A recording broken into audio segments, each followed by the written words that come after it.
ఇంటికి జరిగినట్టు అన్యాయం కోరిక జరగకూడదు. మీరేమో చర్యలు చేయాలి సార్, మీరే చేయాలి సార్. వీటిని అన్యాయం చేసేసి ప్రార్థన చేసేసారు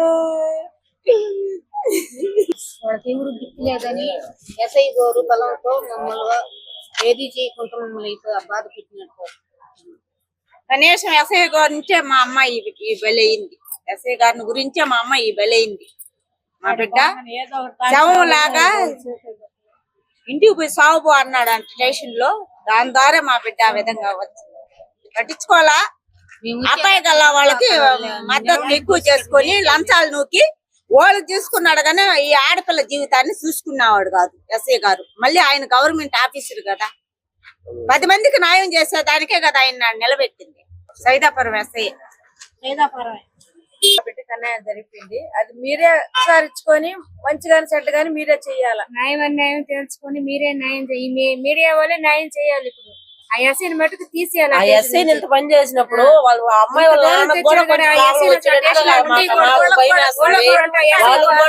పోలీస్ ద్వారా వాళ్ళు ఎవరు పెద్ద మనుషుల ద్వారా ఆయనకి అనేది ఒక శరీరం కావాలా. ఇప్పుడు ఎంత చేసిన వాళ్ళు వాళ్ళ కుటుంబం కూడా ఏమో చేయాలని నమ్మకం అయితే లేదు. వాళ్ళ కుటుంబం కూడా ఏమో మా బిడ్డే పోయింది వాళ్ళు ఉండిస్తారని మాకైతే నమ్మకం లేదు. ఎస్ఐ అంత పని చేసినాడు కాబట్టి వాళ్ళు కూడా ఆడు ఉండిడు. జీవితాలనేది పక్క వాళ్ళకి మా సంసారానికే కాదు, మా బిడ్డే కాదు గురించే కాదు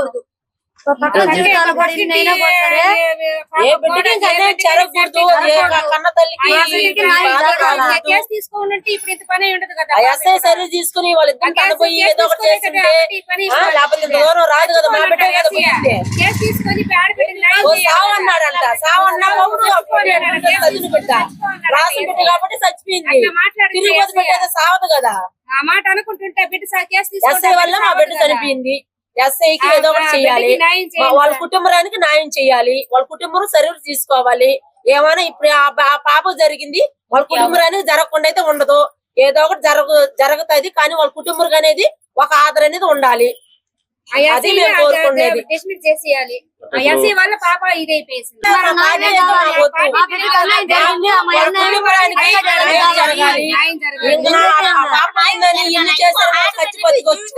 వాళ్ళ తండ్రి మీద వాళ్ళ అమ్మ మీద సెలవు తీసుకోవాలి. వాళ్ళకి ఏమి రాకుండా వాళ్ళకి అది మాకు కావాలి. మా బిడ్డ పోయింది ఉండే వాళ్ళైనా లక్షణంగా ఉండాలని కోరుకుంటున్నాము. అది ఏ ఆపతి జరగకూడదు వాళ్ళకి. 3 సార్లు సైదాపురం స్టేషన్ లో కంప్లైంట్ ఇస్తే మా బిడ్డ ఆ కేసు గురించి వాళ్ళు బెదిరిస్తున్నారే కానీ పోలీసులు వారు మా బిడ్డ కేసు గురించి పట్టించుకోవట్లేదు. సర్పంచ్ భర్త కొడుకు రమేష్ కొడుకు జస్వంత్ వాడు హరాచకానికి హడ్డు ఆపు లేకుండా పోతుంది సైదాపురంలో. వాడి మీద ఎన్నో కేసులు ఉన్నాయి అక్కడ సైదాపురం మండలంలో. వాడి మీద ఎన్నిసార్లు మీకు కంప్లైంట్, ఇప్పుడు 3వ సారి కంప్లైంట్ ఇచ్చింది. ఏ కేసుకి దానికి చర్య తీసుకోవాలా. ఆ కేసు చర్య తీసుకుంటే నా బిడ్డ ఈ రోజు ఇంత దారుణానికి ఇదేది కాదు.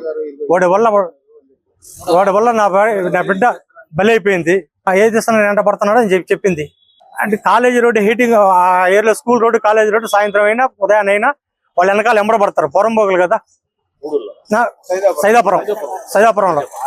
ఫస్ట్ లో 10th క్లాస్ చదివినప్పటి నుంచి స్కూల్ వెనకాల పడేది. స్కూల్ వదిలే టయానికి ఆ నుంచి మళ్ళీ వెనక్కి వచ్చే టయానికి ఆ ఎంటర్ పడేది వాళ్ళు. అంతేగాని వాడు చదివి వాళ్ళ క్లాస్మేట్ ఏం కాదు. ఈ విధంగా బయట నుంచి వచ్చాడు కానీ ఈడే నన్నే చేయలేడు కానీ వాళ్ళ హరాస్మెంట్కి బెదిరించేవాడే కానీ ఈ అమ్మాయి వాడిని లవ్ చేసింది లేదు. వాడు బెదిరిస్తా ఉన్నాడు. ఏ విధంగా ఆటోలో పట్టి తీసుకెళ్ళి నేను తాళి కట్టుకు తీసుకువెళ్తాను.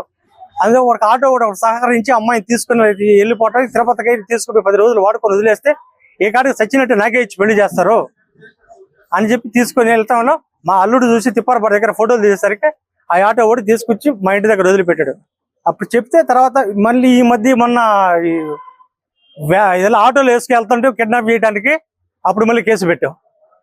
గురువారం 4వ తారీఖు ఆటోలు గూడూరు నుంచి తీసుకెళ్ళిపోతున్నారు వేరే ఆటోలు ఎక్కించుకొని వెళ్తా ఉంటే మా అల్లుడు చూసి ఫోటోలు తీసేసరికి మమ్మల్ని తీసుకొచ్చి ఇంటి దగ్గర వదిలిపెట్టేశారు.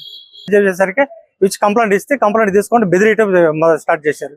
ఎస్ఐ గారి వల్ల నేను మా పాప చచ్చిపోవటం కూడా ఇంటి దగ్గర ఏమన్నా తాగిస్తామండి అని చెప్పాడు. ఏడొచ్చి ఏం రుబాబు చేస్తున్నారు స్టేషన్ కాడికి వచ్చి. అమ్మాయి వచ్చి వాడికి వచ్చి చెంపపడి కొట్టడానికి వచ్చింది. నా కొడక నన్ను 8 సంవత్సరాల నుంచి నన్ను ఏది ఎప్పటి నుంచి నన్ను టార్చర్ పెట్టి నన్ను చదవనీయకుండా చేస్తున్నావు, నీ కాలేజ్ స్టూడెంట్ నేను చదువుకోనీయకుండా నన్ను ఎందుకు అంత ఇబ్బందులు పెడుతున్నావు అని చెప్పి వాడి మీద కొట్టడానికి వస్తే ఏడాడి నువ్వు కొట్టేది గొడవలు చేసేది ఆడే చూసుకోవాలా, నువ్వు వెళ్ళి ఇంటి దగ్గర ఏమన్నా చూసుకోండి, లేకపోతే ఆడపిల్ల సావండి, మా దగ్గర వచ్చి ఏం చేయొద్దు, మేము బయట నుంచి విలేజ్ నుంచి వచ్చామని మేము అరాచకం అంతా చేపిస్తున్నారు.